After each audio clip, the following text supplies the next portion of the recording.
I know Jeff and Flossie are away. Well, welcome everybody to our Wednesday study session, the one we still have never named. We're so excited to be here today as we continue to study various topics chosen by the class. Today, we are going to be studying the evolution of prayer part 2. And we've got a wonderful group of people here and looking forward to it as we're now live on YouTube. And sorry, Michael, did you want to say something? No. All right, Michael has a lot to say, but he's saving it for the really important moments. So good morning to Judy and Larry and Jane and Michael. And this, of course, will stay on YouTube on our channel. We're going to go over some of the ideas and beliefs in the evolution of prayer. We'll review kind of a little bit what we did last week, and we'll take tons of questions and use everything that everybody has with them. So last week, we kind of went over the origins of prayer, at least the thoughts behind the origin of prayer. As we know, proving absolutely is very, very difficult the farther back in time you get. A general belief is that prayer was always something people were doing individually, but sometime in the 5th century, after the destruction of the first temple and the rebuilding of the second temple, the Great Assembly started to create this idea of consistent prayer. Whether they wrote the Amidah or not, we don't know. We'll talk about that today. And then later, after the destruction of the first temple in 70, the idea of the synagogue and prayer took over for the idea of the priesthood, because you had to sacrifice in the temple. With no temple, no place to sacrifice. Prayer and sacrifice had already been competing, and so now prayer and study wins. Some believe we pray 3 times a day and 4 times on Shabbat because of the sacrificial system in which you did exactly that. Others believe we pray 3 times a day because of Abraham, Isaac, and Jacob. Again, probably the first one, but there's no way to prove any of it. What we do know is by the time of the late 1st and 2nd century CE, the rabbis begin to compose some sort of prayer system. It's mentioned in the Mishnah, so we know for sure it is from that time period. And so whether it's exactly the Amidah, but there's some thoughts that it is. It's not on here from Sid. And then later, by the time of the Gaonim in the 9th century, we have what we would call our first official prayer books that really don't become popular, maybe as late as the 19th century, depending on your access. But really, of course, prayer books became much more in use, we assume, after the printing press, because by 1486, I think the first Siddur had been printed. When did prayers become exactly how they are, and when were they themes? A lot of people think the Great Assembly had themes. The first and century Tana had themes, but it wasn't until the Gaonim that we actually started to have She's here. the organized prayer that we have today. All right, any thoughts or questions about what we studied last time? Okay, that was a real brief synopsis, so I went a little quickly. So basically, prayer's been around a long time. We know we've had organized prayer structures since the 1st century CE, which is pretty provable because of the Mishnah. There's a theory that prayer structure originates in the 5th century with the men of the Great Assembly and Ezra, but there's obviously no proof. There's very even little evidence of that. Jane. And you're on mute, Jane, sorry. I'm muting you now. Go on, I'm sorry. Were these written down? Yes, they would have been written down. We have no copies of anything written down by the sages of the 5th century BCE, really save for what's in the Bible, if you believe they wrote it.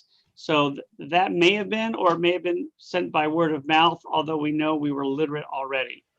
We do know they started writing down official prayers in the late 1st century and 2nd century, because it's written in the Mishnah, which is from the time period. So that's kind of one of the first original sources we have on prayer. We have excerpts from the Bible, like the Shema, like the Ve'ahavta, like the priestly benediction, which gives us some prayers that may have been used far back. We have excerpts from people like Daniel in the book of Daniel talking about praying 3 times a day, although he was doing it for another reason, but certainly that could have been something people were doing. Or when we decided to pray 3 times a day, we could have been looking at the book of Daniel and said, oh, Daniel did it. If Daniel did it, it's good for us. Yeah. We don't know if the egg or the chicken came first there. Larry. Yeah, I was just going to ask about the Dead Sea Scrolls. I know that, they're famous for showing that, there was a consistency between, many of the books that we have today in the Bible and, actually how they were written down. But there were many other things that they found in the Dead Sea Scroll. Did they find anything that would resemble what we consider to be a prayer book of any sort? They did not find a prayer book of any sort. They found different things with prayers usually in the books, but there wasn't what you would say an organized prayer book. That would have been great. I mean, that would have been obviously some really important proof. A lot of the Dead Sea Scrolls were written right before the period we're talking about. So if they were written after the destruction of temple, when the Tannim were starting to write this stuff, that would have probably been a little bit more helpful. I think a lot of it was before, some of it was during, but there's no prayer book and there's no copy of the Mishnah because the Mishnahs were written later. So, but yeah, a lot of it is very helpful in proving the existence of the Bible in Hebrew at that time period. But it doesn't really help as much with prayer, although there's some excerpts in different books that talk about prayer. Maybe this is slightly off topic, but a couple of times you mentioned, the Shema as a prayer, things lifted from the Torah. And it's always struck me, I've actually thought about this before, is that to me, it's not even a prayer. It's just a reading of commandments, of laws. Why do we consider that a prayer? That's a really good question. Anything can be a prayer if used in prayer way. I want my MTV can be a prayer if I use it in a prayer way.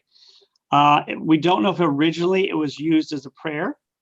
The only one that really seems almost certainly to be a prayer would be the priestly benediction. So we don't know if the Ve'ahavta was a prayer. Again, it was put in much later into the prayer service, but you're right. We don't know if originally it was a prayer in the way we think of prayer or just some sort of saying, but it certainly became one. And so when they started to create the prayer book, it became one of the 2 central. So, but you're right, how they used it, we don't know. What we do know is that by 200 CE, we have the Mishnah, we have a little bit of the Midrash, and we do have some prayers mentioned. For instance, the Shema being recited twice a day. We know that from the Mishnah, so we know we have it. We know there's something called the Amidah, and that they were reading the Torah publicly. So by the time 200, we know some of these things are already in. Now, what we don't have anything like a 1800-year-old copy of the Amidah. So we don't know if the Amidah was exactly the same during this period, but we know it existed. So we don't know how consistent the prayers were. We know themes were consistent, but what probably happened is there were probably different types of prayers representing different communities on the same theme until centuries later when it was really codified into certain prayers. And even later, people were still doing their own because obviously not everybody had copies of everything. So, but really, prayer as we know it probably would have started after the destruction of the Second Temple, when it really took over. It is mentioned prayer in the Talmud a little bit too, but not as much as we might think. There's certain rules for how to say prayers, but we do know that by that time, we're using the Amidah, we're using the Ve'ahavta, and we're definitely using the Shema because there's a lot of rules in the Mishnah about how to say Shema. So That is when it all starts, or at least in the form we think we have. Others would say the Amidah began with the prophet, with the sage Ezra. But again, so what is the Amidah? But any other questions before we go into the Amidah? Okay, now the Amidah is considered possibly the central prayer, the first organized prayer maybe that was used in the organized everyday fashion. And so basically speaking, if you recite the Amidah, you're in services. If you don't, you're not in services. It's very simple. Except for one service during Yom Kippur, every service has the Amidah. So when you go to a funeral, it's not a service officially. When you go to a wedding, it's not a service. A bris is not a service because you don't say the Amidah. So the Amidah became the central prayer in which everything surrounds. It so much so that it has three names. Amidah basically just means to stand. Shmona Esrei or Shmonas Esrei means 18 benedictions, or tefillah, prayer. So as I like to say, if a prayer is called the prayer, it's probably important. And this is no different. Jane. Now, you're saying that this is for a service. Right. Let's say people are in their house or traveling or whatever. They would not be able to say that? They definitely would. The Amidah is meant to be said in groups or alone. It is no prohibitions on saying it. There's only a few prayers actually you don't say unless you have a group.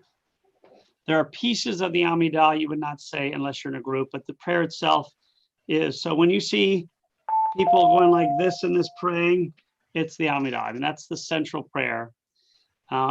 Afternoon prayer is basically almost just the Amidah. So we do pray 3 times a day. On Saturday, when you go to services, if you go to Orthodox or conservative service, you're actually doing 2 services. You're doing the morning and additional. And what's in the additional service? The Amidah. That's the whole thing almost. So when you go to a synagogue on a weekday and you pray in the evening, like at a 6 o'clock service, you're actually doing the afternoon service followed by the evening service immediately afterwards. So you're doing the Amidah twice.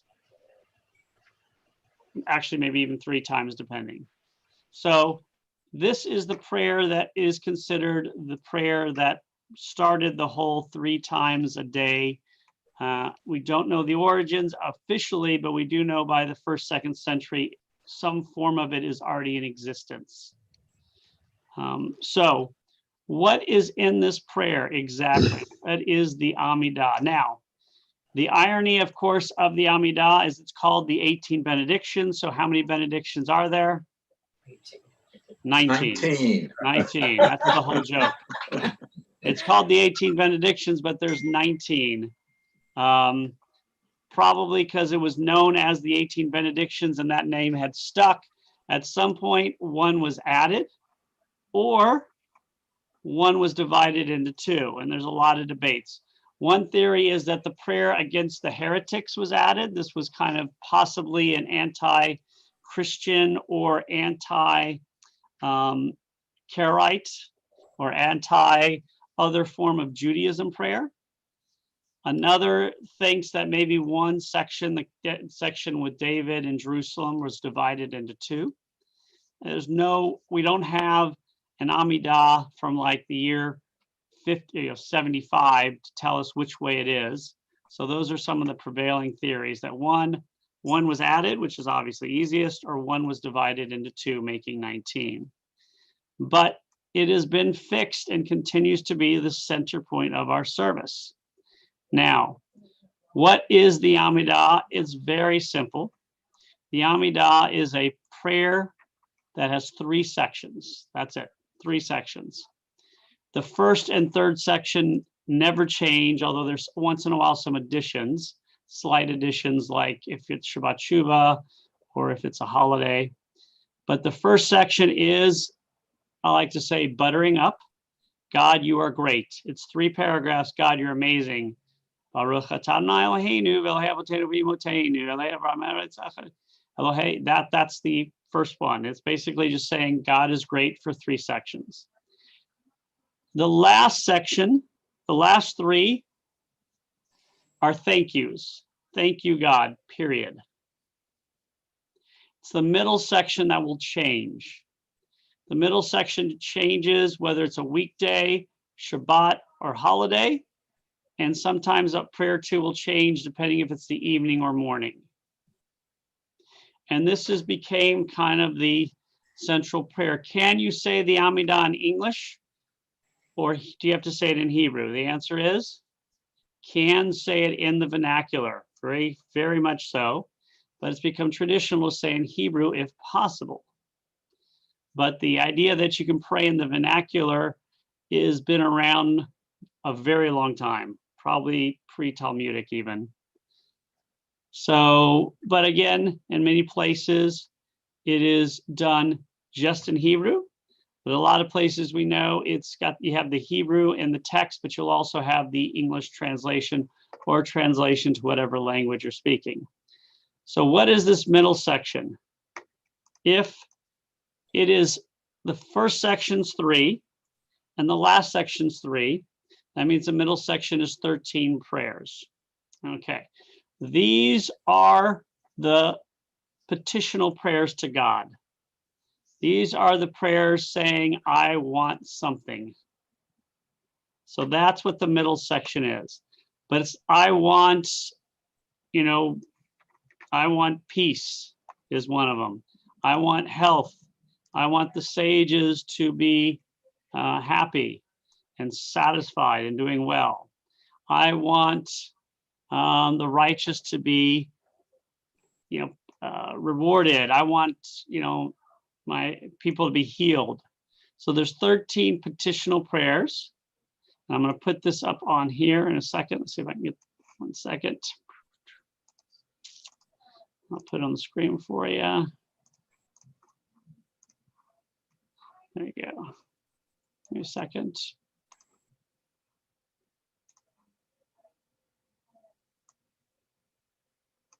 So here is the order of the Amidah. Oops, sorry.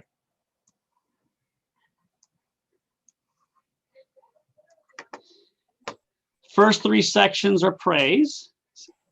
Next sections are petitional.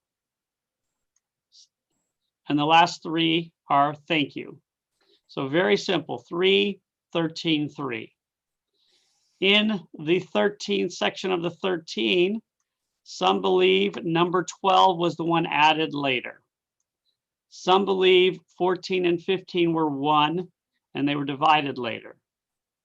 These are both theories, prevailing theories, but they're still just theories. Divided, you think? Now, the last 3 are thank you again. Now, what changes for Shabbat? On Shabbat, the last 3 and the first 3 say the same for the most part. And you just take out the 13 in the middle and you put 1 in their place. And that's a thank you for Shabbat. If it's a holiday, you do the same thing. Thank you for the holiday.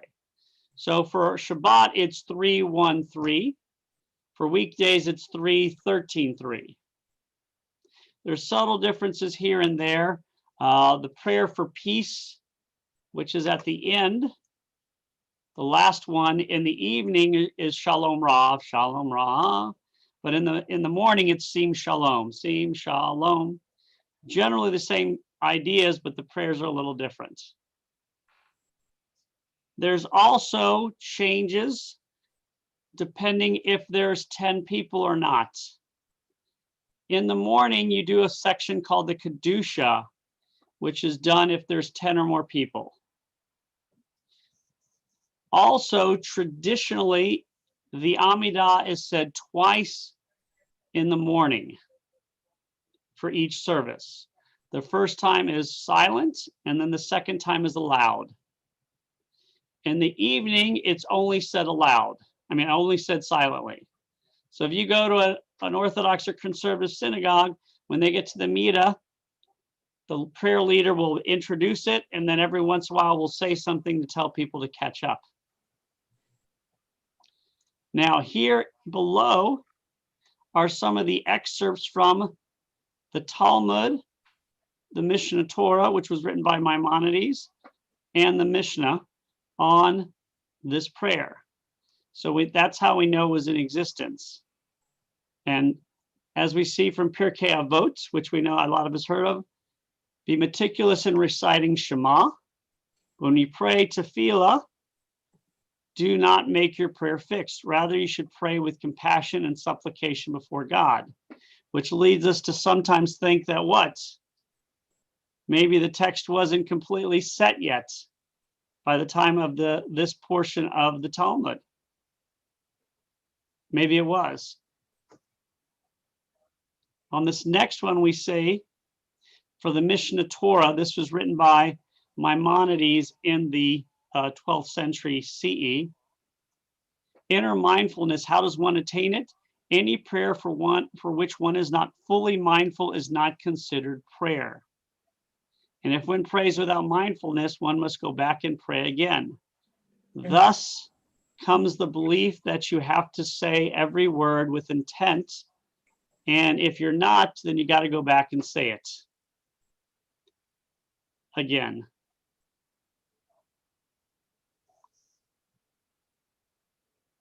Also, we read from Brachot, which is the section of the Talmud about prayer. When Mar, son of Ravina, would conclude his prayer, he said the following: May God guard my tongue from evil, my lips from speaking deceit. To those who curse me, let my soul be silent and my soul be like dust to all. Open my heart to your Torah, and may my soul pursue your mitzvot. Save me from a bad mishap, from the inclination to do evil, all evils that come against the world. This was added to the prayer book immediately following the Amidah. You may know the song, may the words of my mouth and the meditations of my heart be, does you guys know that, be acceptable to you? To me, So, my Redeemer. Exactly. And where they put guard my tongue, the Reform movement and sometimes the Conservative movement have put the private prayer, the silent prayer. So you can see this was already in the process of becoming what it is in the Talmud. One who says the tefillah must direct his heart to each benediction. But if unable to do so, each one, he must at least direct his heart to one. So we know there's multiple benedictions, and we know Rabbi Hia stated that Rabbi Safra said, in the name of the one attached to the school of Rabbi, to the patriarchs. The patriarchs is the first prayer of the Amidah, so we already know that's there. We also know this, that by the time of the Talmud, what is the abridged version of the prayer of 18 blessings? So we know by the time of the Talmud's finished, on the 5th century CE, we've got 18 benedictions. We also know there are 19, it's called 18 benedictions, but there are 19, because in Brachot we see, as to those 18, there are 19. The benediction relating to the heretics was subsequently instituted at Yavne.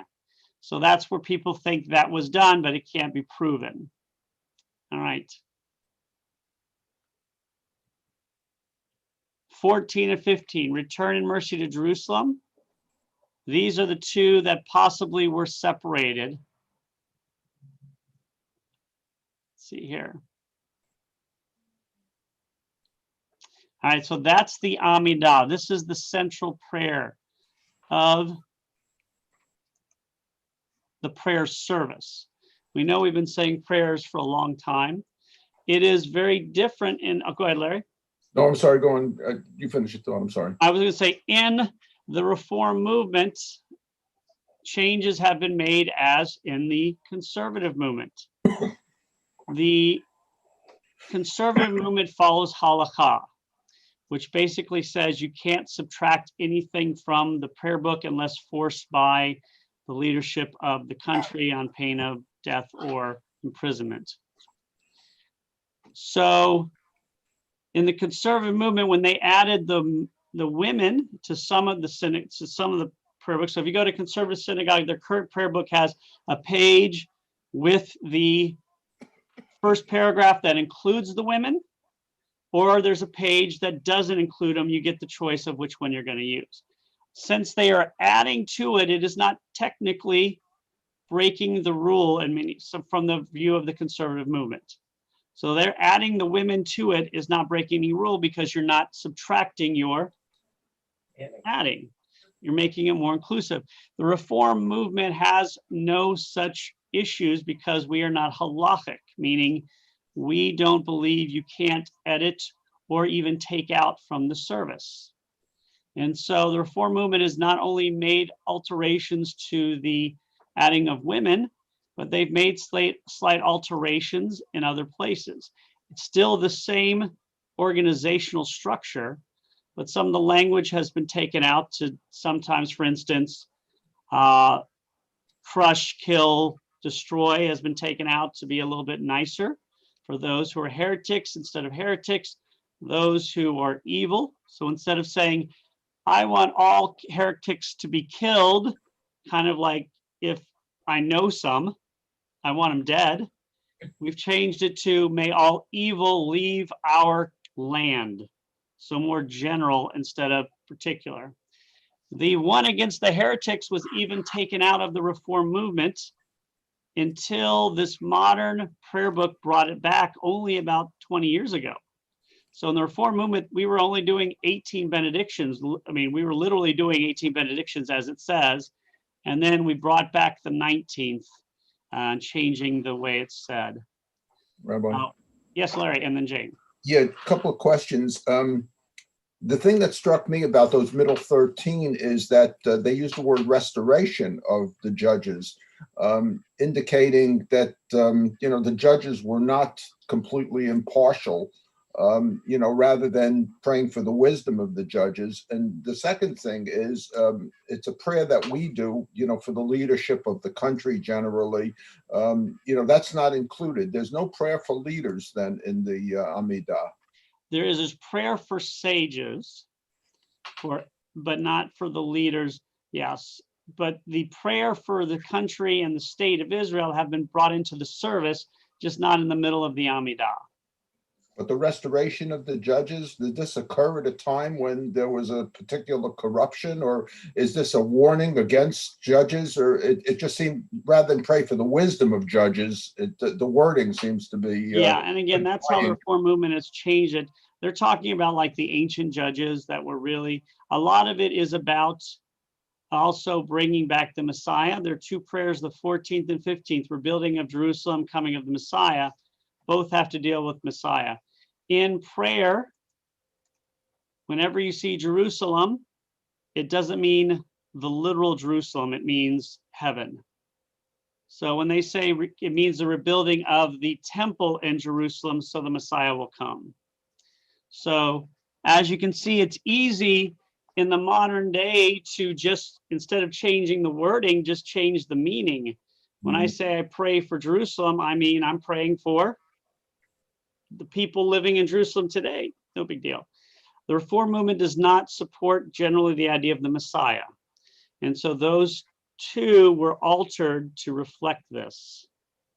There's also the time when, I don't know whether it's during the Amidah service, where either the rabbi or yourself, you would say that if, you could say words that are in your heart that are meaningful. Was that a Reform movement only? It is, although at other times, again, from the time that this was organized, we've been praying this way.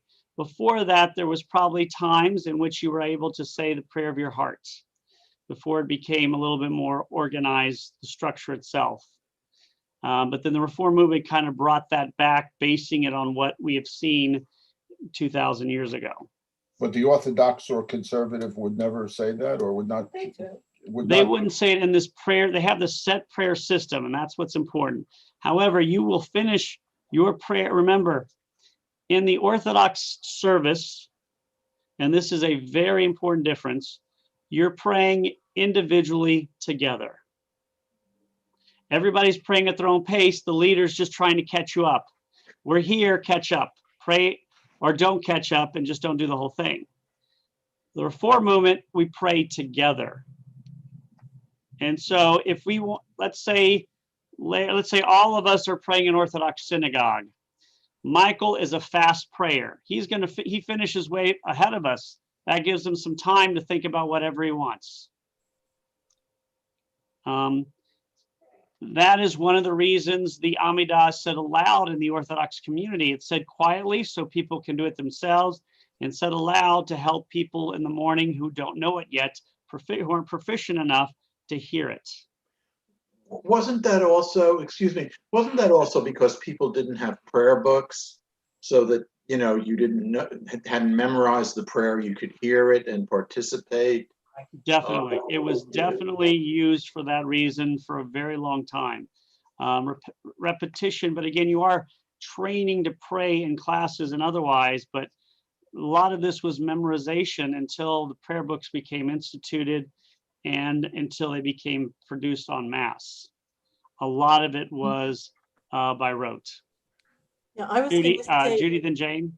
oh, I was gonna say, when I met and married Jeff, he used to find my father's praying like kind of ridiculous, because Jeff grew up Reform, but my father grew up Orthodox, and he davened every morning and he would put on tefillin and everything, and that was just how he did it. So he knew the prayers so well, and he just mumbled through them like this, and Jeff would be like your father doesn't even like pray, he just sort of you know, and whatever, because it was something he'd done since he was a little boy. And Jeff, being Reformed, you know, he just didn't get it. So I understand what you're saying, and for him that was meaningful because he was just going through those words that he loves so much. Yeah, and you have to also understand, I'll get to you in 1 second, Jane, that is the evolution of prayer. That's included in the evolution, because that whole thing of mumbling your words is not go back thousands of years.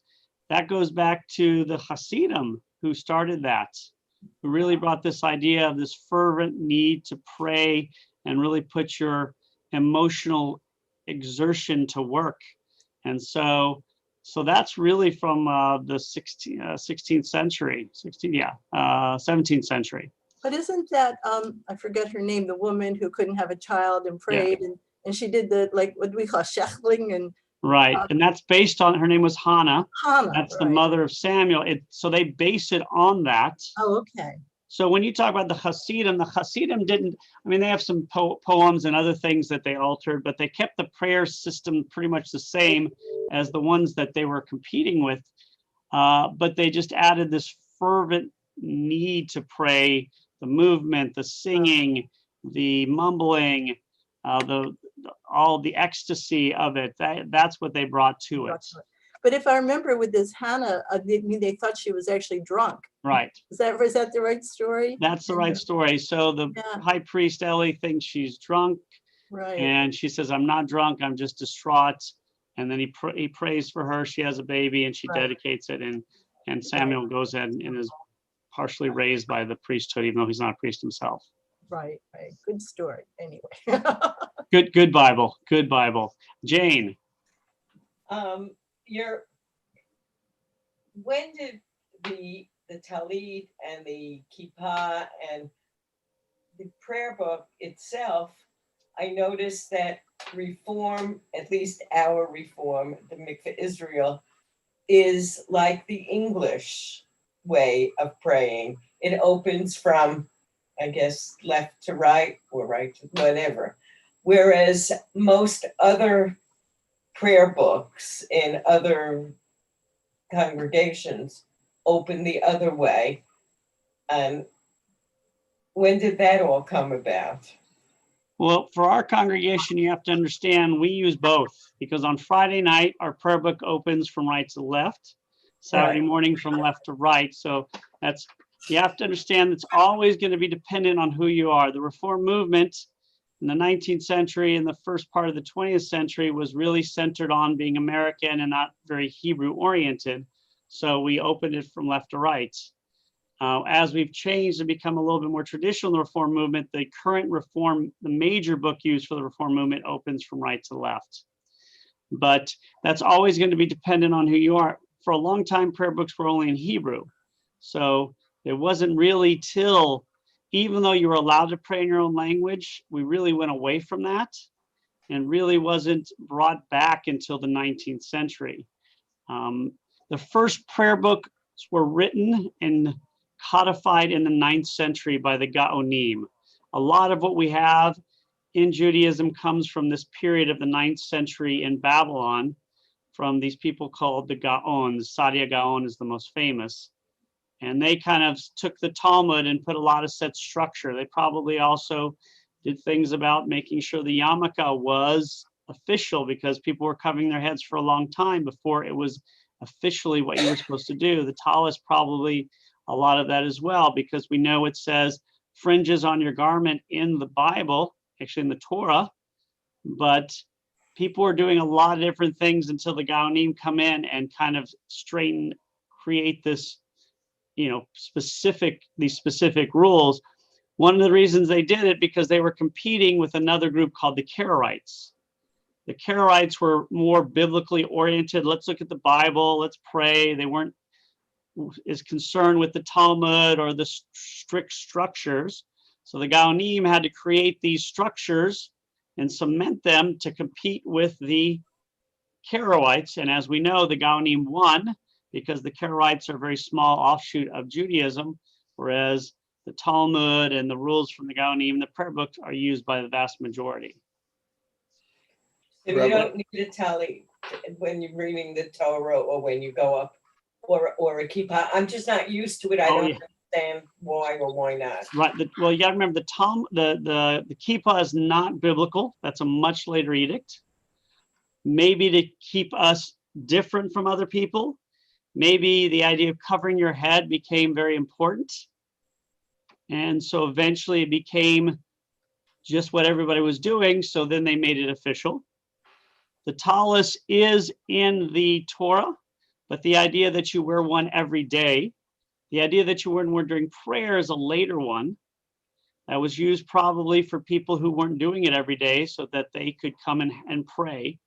It became a rule to wear a tallis if you're a man, but not everybody believes that. Some would say only if you're a married man. Some would only say at a certain age, just depending on who you are. So there's a lot of different rules depending on, but generally speaking, the tallis is now used in most synagogues, and it's only used in the morning, except on Yom Kippur, it can be used all day. Now, what we've seen is a lot of times in synagogues, prayer leaders will wear a tallis when leading services at night, even though traditionally you don't need to. Yeah. It kind of leads me to my question when you talk about prayer leaders as far as cantors. Cantors are sort of like the intermediary that the congregation hires to pray for the congregation. At least I've heard that term. Isn't that kind of like at odds with the basic idea of, our own prayer? And the second thing is, like, we recently were at the cemeteries in New York, and generally you see a lot of people around the cemeteries who want to pray for you. They would like a few dollars, obviously, for doing that, and they even have, if you go on some of the Jewish websites, you could find, you can hire somebody to say Kaddish for you for the year or for the anniversary and things of that nature. And I understand, there's a financial consideration there and things of that nature. You can get a whole yeshiva to say prayers for you in Israel, but doesn't that kind of like, go against the whole idea of prayer? That Well, we're talking about subtleties here. When we had the priesthood, we prayed through the priest to go to God. The cantor is not praying for us, he's helping lead us in prayer. So if you're in a service, let's say you're in a traditional service, the cantor is leading, but everybody else is doing it as well. You're supposed to be praying. In fact, he may not even be, he's just saying the first sentence. He's saying Baruch Atah Adonai Eloheinu, and then he starts mumbling, and everybody does it themselves. In our service, the seer is leading people in worship, not worshiping for them. There are no special prayers then that are set aside for the cantor alone, like the Unataka Toka or something like that, that seem to be reserved for, not a participatory prayer compared to an individual prayer. Well, there are prayers for leaders, and definitely that is true. Is there a prayer specifically for them because they're doing it for us? Basically you would say those are the ones, but there's not a prayer that says you're better than us or anything. It's not like they're on a higher level than us. There are no levels. And the reason cantors are used obviously is because if you have a nice voice, it's easier to pray with somebody when they have a nice voice. Apropos of that, Hineni on the high holidays, the cantor does it, and it's like, I'm leading you, but I'm not worthy. And, right, exactly. And when he supplicates himself on the ground, for the Aleinu, great Aleinu for Yom Kippur, yeah. But everybody can do that. Everybody can supplicate themselves on the ground for the great Aleinu. It's just space may not make it viable. Oh, I thought that was only a cantorial thing. Usually, anybody can do it. It's usually led by that person representing the community, but really anybody can if they want. Not at our age, Larry. Can't get up. But that means you can do it. You just can't do anything else. At our synagogue up in Trenton, which was conservative, all the Kohanes did it, and each of them had two men like Levi's, like Jeff or other people to get them up after. Yeah. And it was a riot, so they helped them down, they'd prostrate themselves, and then these guys, younger guys, would and everybody would watch to make sure nothing happened, God forbid, boo, boo, boo. And that is one of the traditions. I haven't heard the part about Levites lifting them up. That's awesome. That would be my job. Yes, are you a Levite? Yeah. I am a Levite. And Jeff as well. His great grandfather was Elimelech Halevi. All right.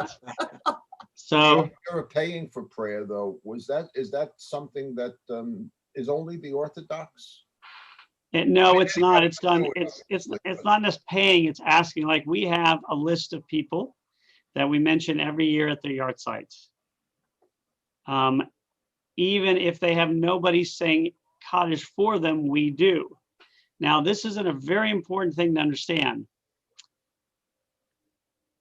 Traditionally, only 7 people really say Kaddish for anybody. Spouse, son, daughter, husband, wife, father, mother. Eventually, they're gone. Mm-hmm. This means people will pray for them in perpetuity. Maybe somebody doesn't have anybody to pray for them for the whole year, they just died. You can hire somebody. Maybe I want it, but I'm not capable or I don't have the time. We're asking somebody to pray on our behalf, which is all fine.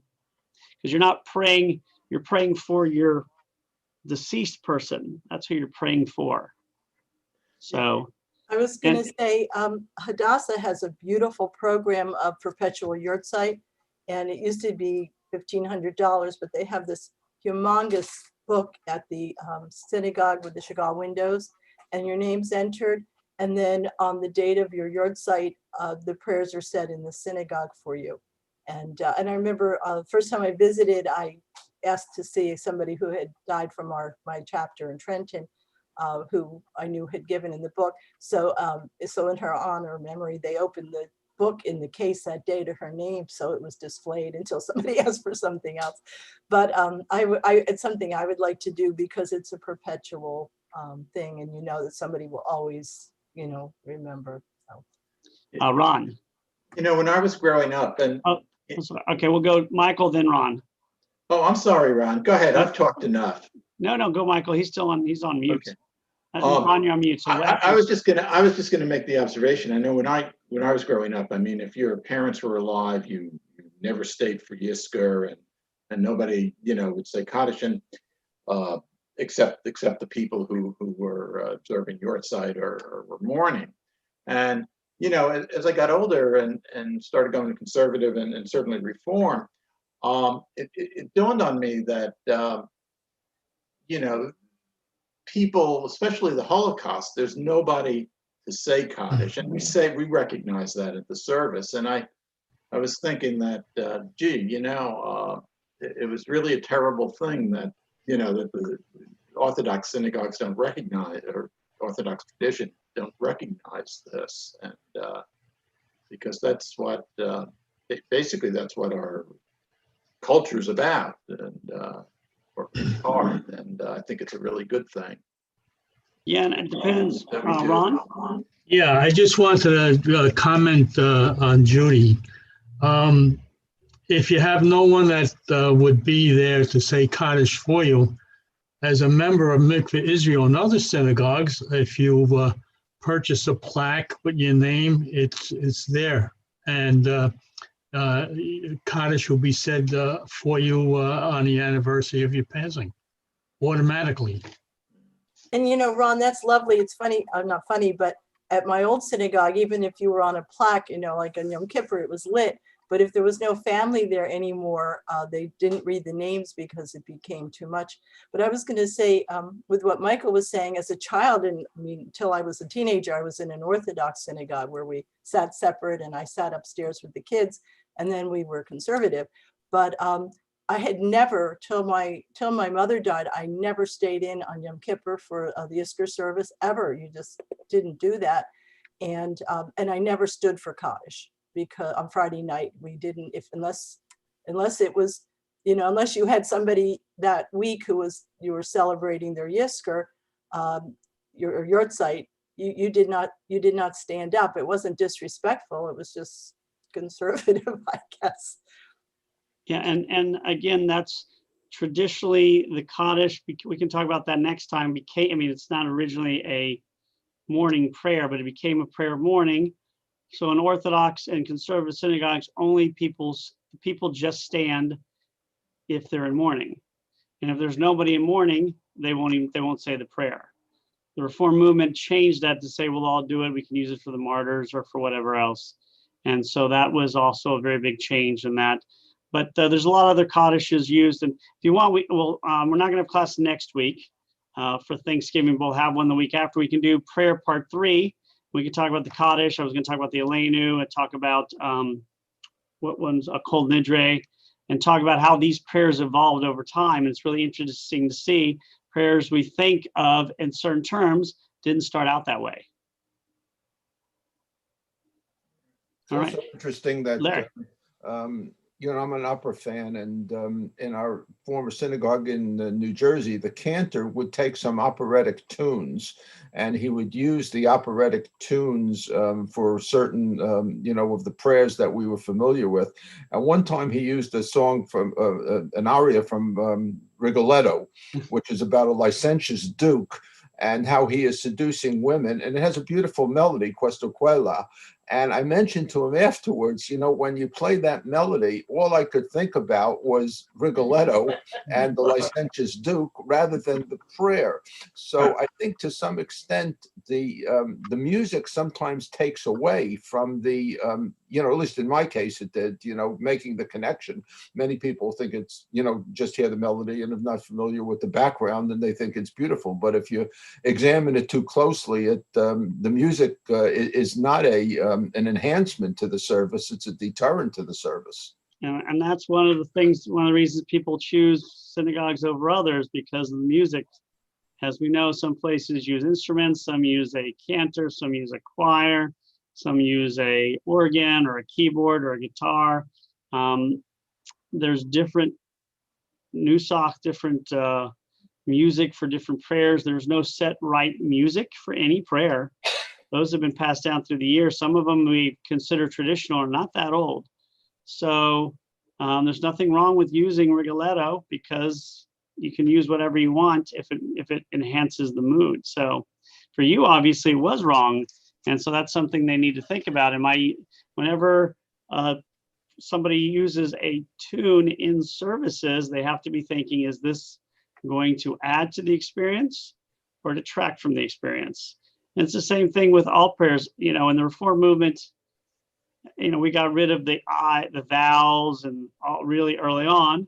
But when I read the 23rd Psalm at a funeral or on Yom Kippur, everybody wants to hear the one we're familiar with. You know, so which is the Lord is my shepherd, I shall not want, the shalls and the thous, walketh. And so it's just really what we're comfortable with.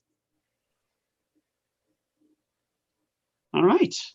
So we'll go ahead and do prayer 3, 2 weeks. I apologize. I have to go do an important visit. So I need to leave right away. But anything you think about, any prayers? We were going to talk about the Aleinu and Kol Nidre. We didn't quite get there because the Aleinu is by far the most controversial prayer of all the prayers. We can talk about a little bit.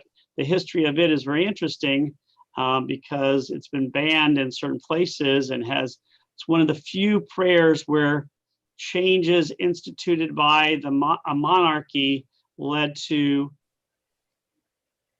it being changed forever. And you'll see, we can look at that.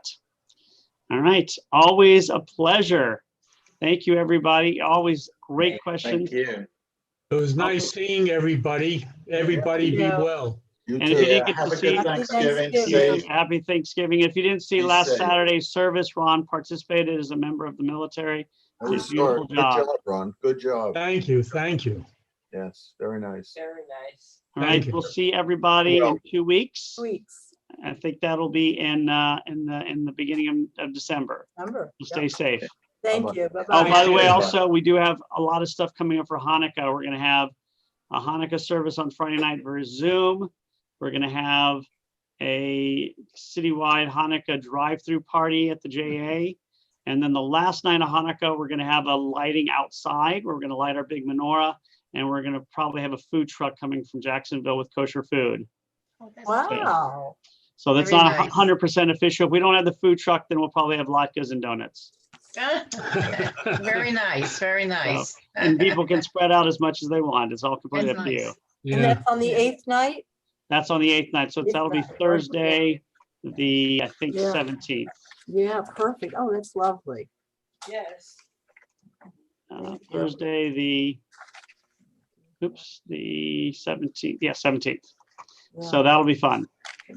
And then next Friday, not this Friday, but the Friday of Hanukkah, we're not going to do a full service. We're going to try and get as many people as we can to come on at 6 o'clock. And at 6:05, we'll light candles so that we can all do it together. And then we'll do like some singing of songs. But the idea is to try and get everybody come together at 6:05-ish to light the second night candle. Oh, that'll So that's on the 11th. Oh, for Shabbat Yeah, for Shabbat. at 6 o'clock. Yeah, we're going to call, hopefully get some kids, adults. We're hoping to get 40 or 50 households all doing it and put it on gallery view. Great. nice.